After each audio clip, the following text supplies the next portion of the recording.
उमेदवारांनी अर्ज भरले याचा आनंद जास्त होता की सगळ्या राज्यामध्ये जे काय उमेदवार पक्षाच्या नावानं नेत्यांच्या नावानं बोंबा मारत रस्त्यावर आले होते, पक्षाला प्रश्न विचारत होते, नेत्यांना प्रश्न विचारत होते, याचा त्रास जास्त होता? कविताजी, अतिशय जबाबदारीनं सांगतो, ज्या क्लिपिंग चालल्या मीडियावरती त्या चालणं साहजिक आहे. त्याचं कारण असं की आता प्रत्येकाच्या हातामध्ये मोबाईल आणि प्रत्येक जण रेकॉर्डिंग करतो. पत्रकारिता सगळीकडे आहेत. म्हणजे हे काय आज घडतंय कुठल्याही विषयामध्ये उमेदवारीच्या बाबतीमध्ये असं अजिबात नाही. पण एक एक व्हिडिओ मी आपल्याला सांगतो, म्हणजे विशेषतः आमच्या नाशिकचे, की आमदारांसोबतचा एक व्हिडिओ, एक चर्चा करतायत आमचे सिनियर कार्यकर्ते. आमदार ज्याच्यासाठी गेले तिथे ते अशोक पवार, गेली 30 वर्ष भाजपचे कार्यकर्ते, ते एका कंपनीमध्ये कामगार आहेत.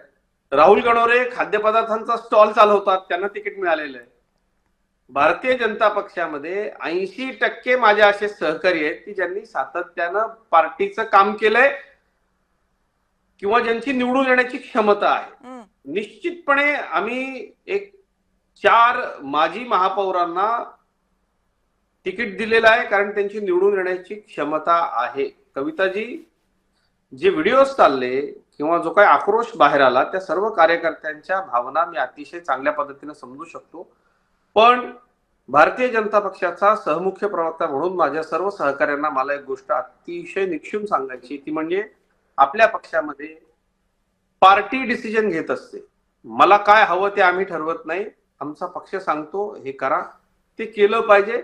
अशा पद्धतीनं या सगळ्यानंतर सुद्धा आपण सोशल मीडियावरती, मी माझ्या पक्षाच्या सहकाऱ्यांबद्दल बोलतो, आमच्या सहकाऱ्यांच्या जर आपण कमेंट्स पाहिल्या तर निश्चितपणे पक्षाच्या निर्णयाचा सन्मान करणारे माझे सहकारी तुळजापूरकर, 40 वर्ष भारतीय जनता पार्टी. कमेंट सन्मान करणारे असतील पण दृश्य तर सन्मान करणारे दिसत नाही. एरवी पक्षशिस्त असं तुम्ही सांगता, ती तर पक्षशिस्त दिसली नाही. काय पण कारण काय? म्हणजे तुम्ही कारण सांगत नाही, मी तुम्हाला एका कारणाबद्दल प्रश्नच विचारते, म्हणजे कदाचित चर्चा पुढे जाईल.